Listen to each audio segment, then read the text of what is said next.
Hello बच्चों, आप सभी का हमारे चैनल आइडियल देव क्लासेस में स्वागत है। बच्चों, आज हम आपके लिए दक्षता उन्नयन के तहत विषय इंग्लिश लेके आए हैं।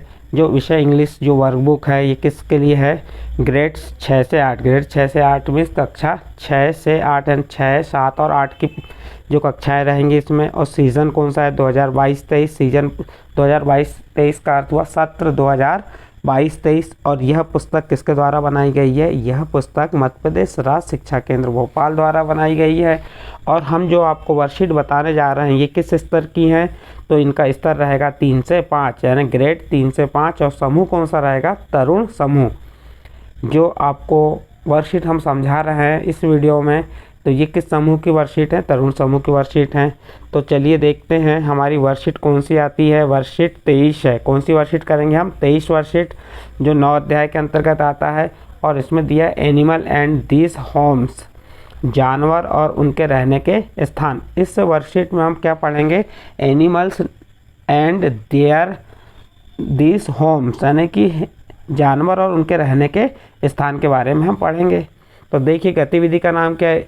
रीड दिस, दिए गए शब्दों को चित्र की मदद से पढ़ें। जो यहाँ पे चित्र है उन्हें देखना है और इन शब्दों को पढ़ना है।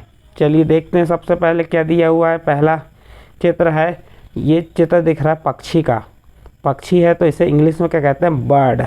बर्ड मीन्स पक्षी। और तो ये इस प्रकार से आपका ये पहला वाला जो चित्र देखिए हमने, और उसके नीचे जो लिखा हुआ था क्या लिखा है? बर्ड। बर्ड यानी पक्षी। इसके बाद दूसरा देखिए किसका जैसा दिख रहा है? घोंसले जैसा दिख रहा है। और एक घोंसले में क्या रखे हैं? अंडे रखे हुए हैं। तो एक घोंसले क्या कहते हैं? नेस्ट। और एक घोंसला किसका घोंसला होता है? पक्षियों का घोंसला होता है। तो नेस्ट यानी घोंसला। फिर ये आपको किसका चित्र दिख रहा है? खरगोश। खरगोश को इंग्लिश में क्या कहते हैं? रैबिट। रैबिट मीन्स खरगोश। और इसके बाद ये क्या है? ब्रो।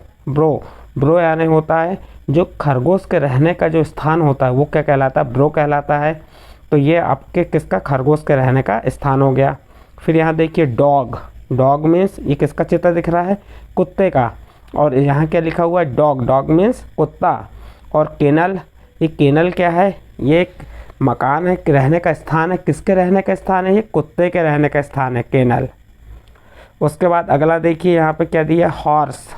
क्या लिखा हुआ है? हॉर्स। ये आपको चित्र देख के भी पहचान सकते हैं। ये चित्र किसका है? घोड़े का है। और घोड़े को क्या कहते हैं? हार्स। और ये जो घोड़े के रहने का स्थान है, ये किसके रहने का स्थान है? घोड़े के रहने का स्थान है, जिसे स्टेबल कहते हैं। क्या कहते हैं? स्टेबल। उसके बाद नेक्स्ट है, ये किसका चित्र दिख रहा है आपको? गाय का चित्र दिख रहा है। और गाय को क्या कहते हैं? काऊ। काऊ मीन्स गाय। तो ये, और ये शेड। तो शेड क्या होता है? ये जो गाय है, गाय के रहने का स्थान क्या कहलाता है? शेड। तो ये क्या हो गया? Shed, SHED, shed. और एक cow, COW, cow. Cow means गाय। शेड यानी गाय के रहने का स्थान। फिर एक क्या है? शेर। शेर, इसको पढ़िए, इसकी स्पेलिंग क्या है? LION, lion. लायन यानी शेर। और इसके बाद शेर क्या दिया? एक गुफा टाइप की दी है। ये गुफा किसके रहने के लिए रहती है? तो लायन यानी शेर के रहने के लिए गुफा होती है, जिसे क्या कहते हैं? डैन। DEN, Dan. डैन यानी गुफा। तो इस प्रकार से आपकी जो वर्कशीट 23 में क्या दिया था? एनिमल्स एंड दीज होम्स, यानी कि एनिमल और जो जानवर और उनके रहने के स्थान के बारे में यहाँ बताया गया। तो हमने उन जानवरों को क्या कहा जाता है? पक्षी को बर्ड कहते हैं, घोंसले को नेस्ट कहते हैं, खरगोश को रैबिट कहते हैं। तो ये यहाँ पे हमें पढ़ना था, रीड दिस करना था, हमने वह कंप्लीट किए। इसके बाद नेक्स्ट वर्कशीट जो आती है हमारी, वर्कशीट कौन सी रहेगी? 24। इसमें क्या दिया है? दिए गए वाक्य को पढ़ें। रीड दिस सेंटेंस, यानी कि यहाँ पे दिए गए जो वाक्य हैं उन्हें हमको पढ़ना है। बस क्या करना है? पढ़ना है। जैसे क्या दिया हुआ है देखिए यहाँ पे पहला वाक्य दिया है, आई लिव इन डैन। तो ये शहर का रहने का स्थान क्या होता है? डैन है। तो वो क्या बोल रहा है? शहर, आई लिव इन डैन। मैं कहाँ रहता हूँ? डैन में रहता हूँ। फिर यहाँ कुत्ता है, ये किसका चित्र है? ये कुत्ते का चित्र है। और कुत्ता क्या कह रहा है? देखिए यहाँ पे, आई लिव इन केनल। मैं कहाँ कुत्ता कह रहा है मैं केनल में रहता हूँ। उसके बाद तीसरा नंबर देखिए, तीसरे नंबर में ये क्या है? घोड़े का चित्र है। आप घोड़ा क्या कह रहा है? I live in stable. मैं कहाँ रहता हूँ? स्टेबल रहता हूँ। स्टेबल में जो रहता है घोड़े के रहने का स्थान, उसे स्टेबल कहते हैं। फिर ये क्या है? खरगोश है, खरगोश क्या कह रहा है, आई लिव इन ब्रो, मैं कहाँ रहता हूँ, ब्रो में रहता हूँ। इस प्रकार से इन्हें आपको इन वाक्यों को पढ़ना है बस। फिर अगला 5वां पॉइंट क्या दिया देखिए, 5वें पॉइंट में दिया है, ये क्या है, नेक यानी सर्प है, और सर्प क्या कह रहा है, आई लिव इन होल, मैं कहाँ रहता हूँ, होल में रहता हूँ, छिद्रों में रहता हूँ। फिर ये क्या है आपकी गाय है, गाय क्या कह रही है, आई लिव इन शेड, और गाय कह रही है मैं कहाँ रहती हूँ, शेड में रहती हूँ।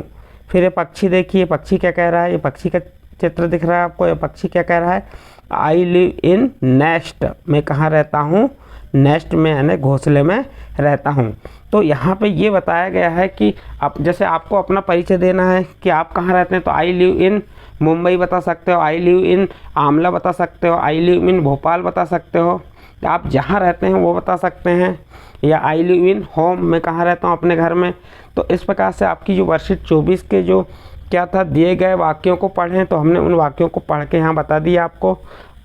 इस प्रकार आपकी वर्कशीट 24 और वर्कशीट 23 कंप्लीट होती है। यदि आपको हमारे द्वारा बताई गई वर्कशीट 23 और 24 समझ आई तो आप हमारे चैनल आइडियल देव क्लासेस सब्सक्राइब कीजिए, लाइक कीजिए और अन्य ग्रुप में शेयर ज़रूर कीजिए।